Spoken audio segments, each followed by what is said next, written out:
hyperextension of the knee. Okay, this is another common misalignment that I see a lot in a variety of standing poses across many different categories of standing poses. So we do not want to, in straight leg postures, we do not want to lock the knee. We do not want to jam back into the back of the knee joint. But we do want a straight leg. So for many bodies, not for everyone, but for a lot of bodies, there's extra mobility at the knee joint. And what feels straight is actually pressing all the way back until the knee's locked or even going beyond straight, hyperextended. So let me show you what it looks like and how to correct for it. This applies again to many, many different straight leg standing poses, including triangle, Parsvottanasana, there's so many, twisting triangle, anytime the leg is straight and needing to be engaged, which is in many standing poses. I'm going to show it to you in triangle. So when we come into Trikonasana, we want the front leg fully straight.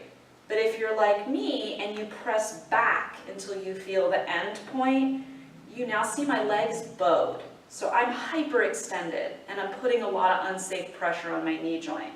So it's not just a matter of bending, and then I sometimes see people overcorrect and then they end up actually with a bent leg.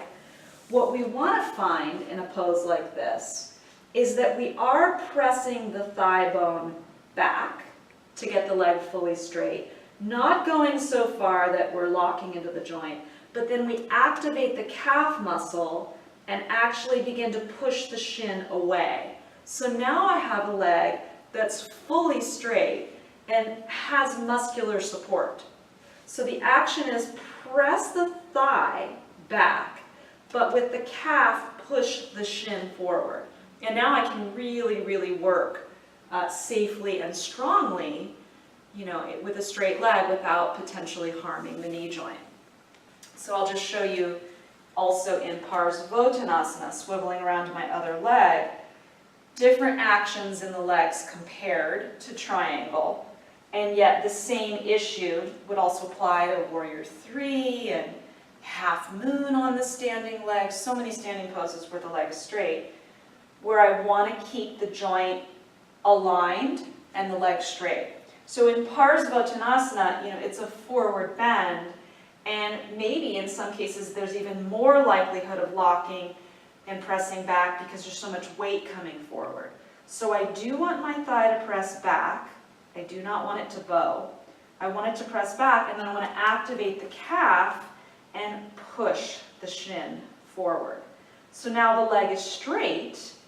There's all this good muscular support, and I can come in and work skillfully, in this case, to open the whole back of the leg, to stretch the hamstrings. So that's the key to not hyperextending your leg in the straight leg standing poses. Push the thigh back, but equally and oppositely with the calf muscle, push the shin forward.